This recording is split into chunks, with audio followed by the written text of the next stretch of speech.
I've been to over 50 countries around the world, and India is my favorite. Why? Let's just say they don't call it Incredible India for nothing. Hi, I'm Andy Teach, host of Andy's Awesome Adventures, and here are my top 10 places to see in India. Number 10.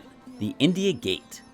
The India Gate in Delhi was originally called the All India War Memorial, and it's a war memorial to 70,000 soldiers of the British Indian Army who died from 1914 to 1921 in World War I and the Third Anglo-Afghan War in 1919. The India Gate is massive. It's 138 feet or 42 meters tall.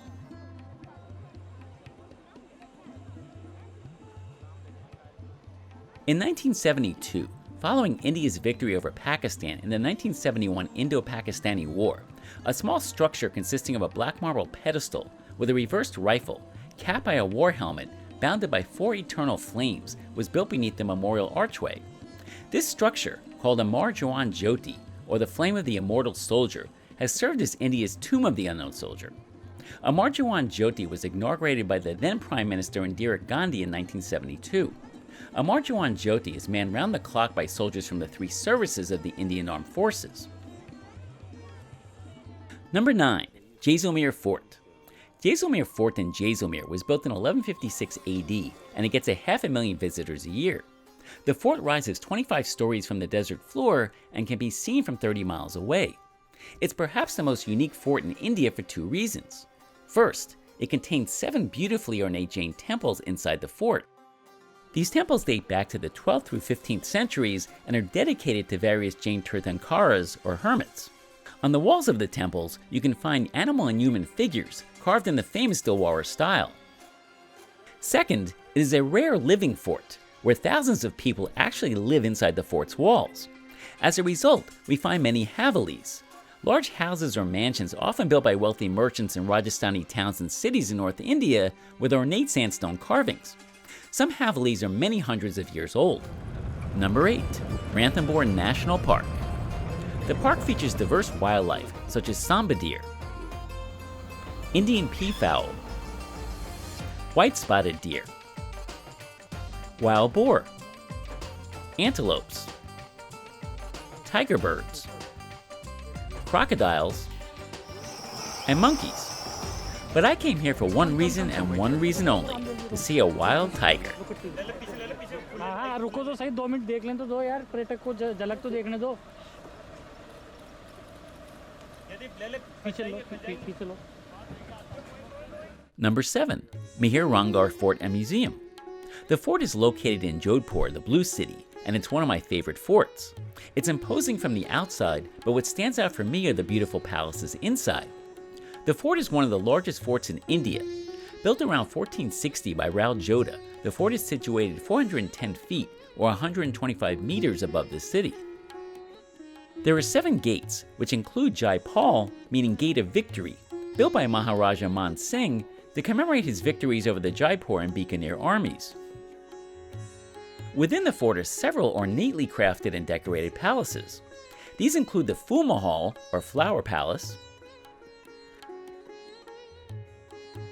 the Sheesh Mahal, or Mirror Palace, and the Moti Mahal, or Pearl Palace. The museum, one of the best in Rajasthan, houses a collection of royal cradles, hodas, used to ride the backs of elephants, palanquins, which are human-powered transports, and costumes.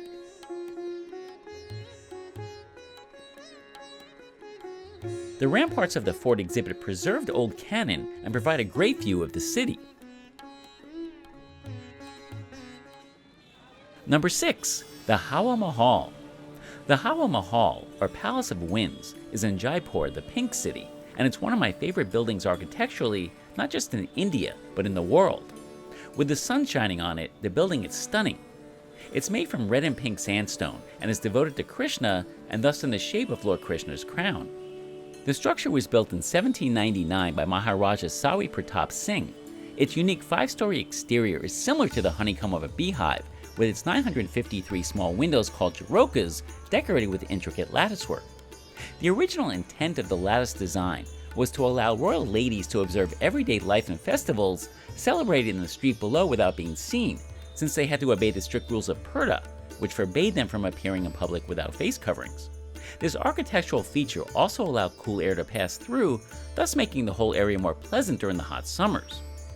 What makes the Hawa Mahal an architectural masterpiece is that it was built without a foundation. In fact, it's the tallest building in the world without a foundation.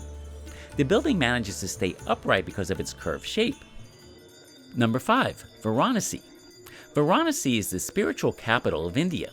It lies on the banks of the holy Ganges River, and taking a boat ride on the Ganges at sunrise is an amazing experience.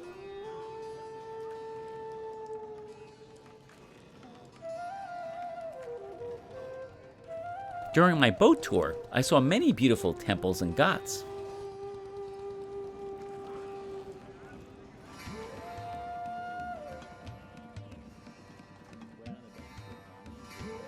And further away from the river, you can see more temples, like the Durga Mandir, or Monkey Temple, the Sri Viswanath Mandir, or New Viswanath Temple, and the Bharat Mata Mandir, or Mother India Temple. Back to the riverbank, where I witnessed the unforgettable Aarti ceremony, which is something I will never forget.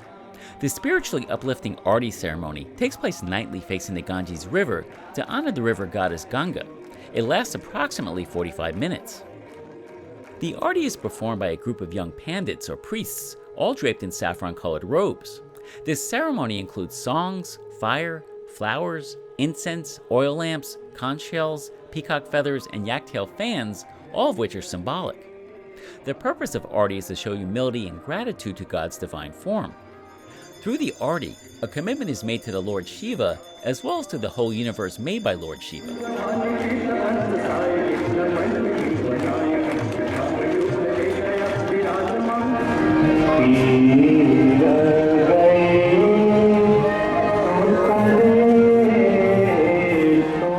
Number 4. The changing of the guard at the Wagah-Atari India-Pakistan border. I've witnessed some of the most famous changing of the guard ceremonies in the world, but this ceremony is the most unique and surreal I've ever seen. Technically, it's not a changing of the guard ceremony, but a lowering of the flag ceremony. It's also called the beating retreat ceremony. So why is this ceremony unique? First, there's actually a pre-ceremony that reminds me of the atmosphere at an American football game. There's dancing and flag waving to work up the crowds on both sides.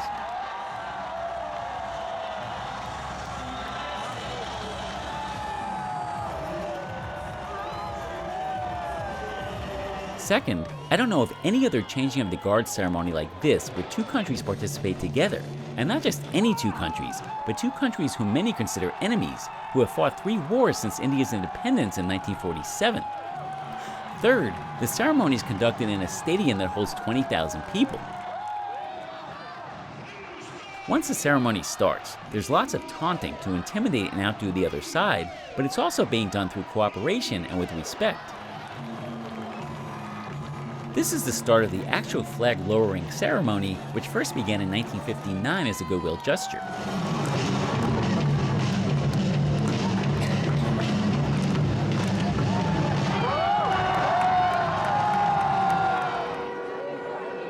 Here the flags of both countries are being lowered simultaneously.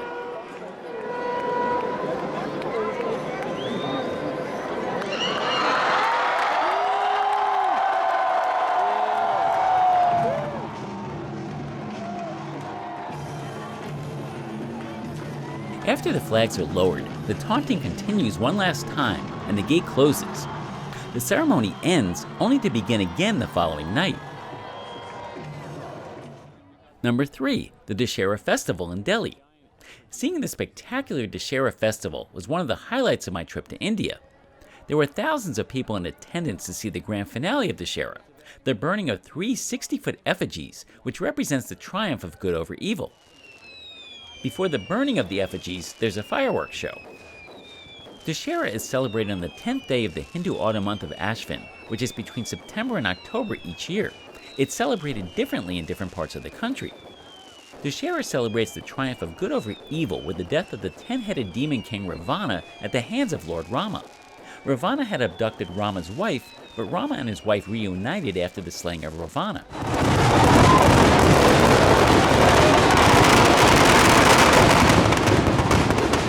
Dussehra culminates with Ravan Dahan, the burning of huge effigies of Ravana, Meghnada, Ravana's son, and Kumbhakarna, Ravana's brother.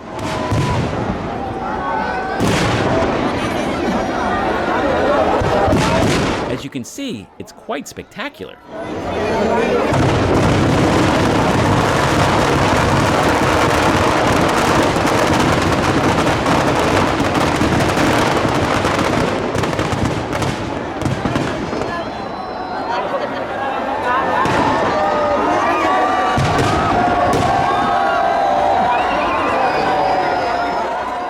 Number 2. The Taj Mahal. The Taj Mahal in Agra is known throughout the world as it's one of the 7 modern wonders of the world.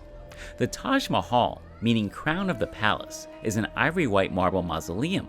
It was commissioned in 1632 by the Mughal Emperor Shah Jahan to house the tomb of his favorite wife, Mumtaz Mahal, a Persian princess who died in 1630 giving birth to their 14th child.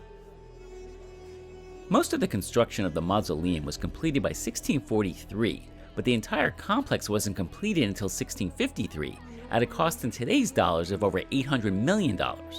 The construction project employed some 20,000 artisans from India, Persia, and Turkey, along with the help of 1,000 elephants. The mausoleum was constructed of white marble, inlaid with semi-precious stones, including jade, crystal, lapis lazuli, amethyst, and turquoise. There were 4 minarets, which were built at an angle so that they would fall away from the Taj during an earthquake. They were over 40 meters or 130 feet tall. The onion dome reaches a height of 42 meters or 144 feet. The top is decorated with a lotus design, which also serves to accentuate its height. The Taj is visited by over 8 million people a year and continues to this day to be a symbol of eternal love. You may have thought that the Taj Mahal would have been number 1, and that's perfectly understandable. But my number 1 place to see in India is a place that perhaps not a lot of tourists get to visit. My number 1 place to see in India is the Golden Temple in Amritsar. The Golden Temple, also known as Sri Harmandir Sahib, Abode of God, or Darbar Sahib, is a Gurdwara, a place of worship for Sikhs. In fact, it's the number 1 pilgrimage site for Sikhs. The Golden Temple itself is stunning. It's made of 1,653 pounds or 750 kilograms of gold. Guru Arjan, the 5th guru of Sikhism, completed the Golden Temple in 1604. In the 18th century, the Sikhs were targets of religious persecution, and the temple was destroyed a few times by Muslim armies from Afghanistan and the Mughal Empire. Maharaja Ranjit Singh, after founding the Sikh Empire, rebuilt the Golden Temple in marble and copper in 1809 and overlaid it with gold foil in 1830. The regilding was done again in 1999 with the gold and money donated by devotees from all over the world. However, due to increasing air pollution around the shrine, restoration work has to be done every year to maintain the sheen. The holy book inside the temple contains the Sikhism scriptures and is the 10th prophet for the Sikhs. The previous 9 prophets were all people. The words of the holy book are chanted by 3 men throughout the day and played over loudspeakers. For me, the music was mesmerizing. There's a lot more to the complex than just the Golden Temple. The building with the gold dome is the Akal Takht, throne of the Timeless One. It is the chief center of religious authority of Sikhism. Additional buildings include a museum, the offices of the Gurdwara Committee, and a langar, a free Sikh community-run kitchen that serves a simple vegetarian meal to all visitors without discrimination. It's one of the largest free kitchens in the world and feeds up to 100,000 people a day. It produces 200,000 flatbreads,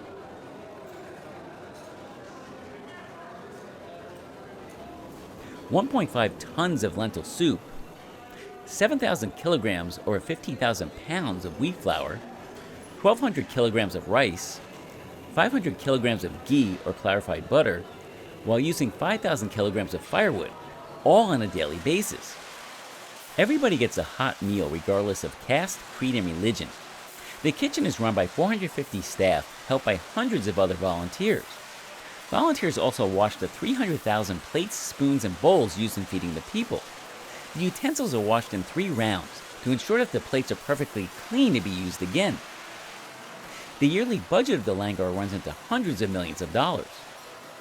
I also visited the Golden Temple at night during the Diwali festival, the Festival of Lights, and to see the Golden Temple complex lit up at night was just spectacular.